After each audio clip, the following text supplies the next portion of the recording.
Hi guys, welcome back. So the Guzzi's all back together.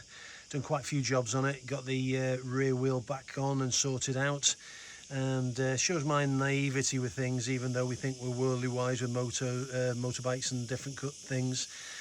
The previous owner, the one that originally bought it in Italy, took it to the UK, then brought it to Spain.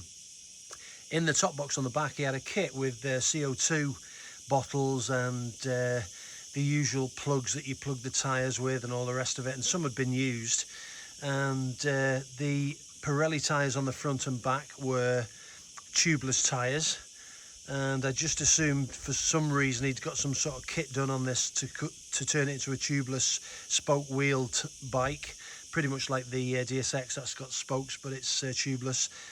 And how wrong I was when I eventually started to delve deeper into the rear tyre.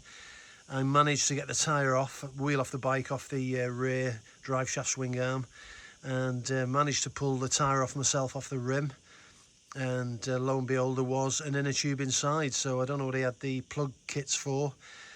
So yeah, the tube was pretty much knackered. It was the wrong size tube that was in there, way too big for the rear tyre.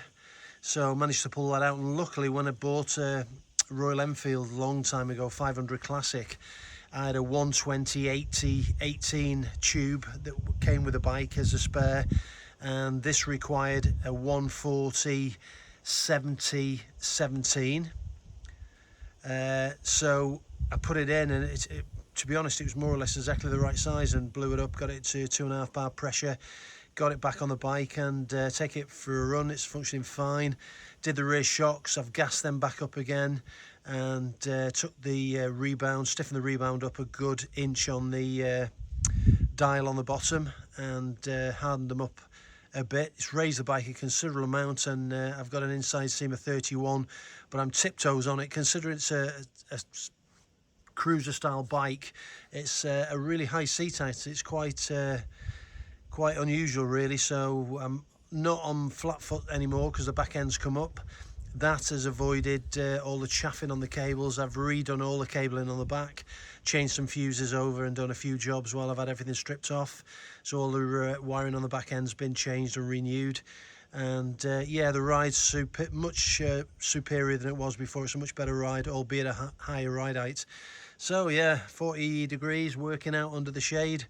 I've just had a shower, and jobs are done. The neutral light went out on a ride the other day when I took it out, and I just assumed it was just a dicky sensor, so I cleaned the sensor on the other side on the gearbox, put that back on, still out, and it turned out it was number 4 fuse in the fuse box. Controls the neutral light and the oil warning light and low fuel light on the dash. So another job done and dusted. So yeah, she's pretty much had everything serviced on her, all the fluids and everything. So yeah, I'm pretty pleased at the moment. So just a update from what happened earlier on the earlier video, and again, ride safe guys, and peace out. Enjoy the good weather if you're getting it, and stay cool if you're in the 40 odd degrees like we are.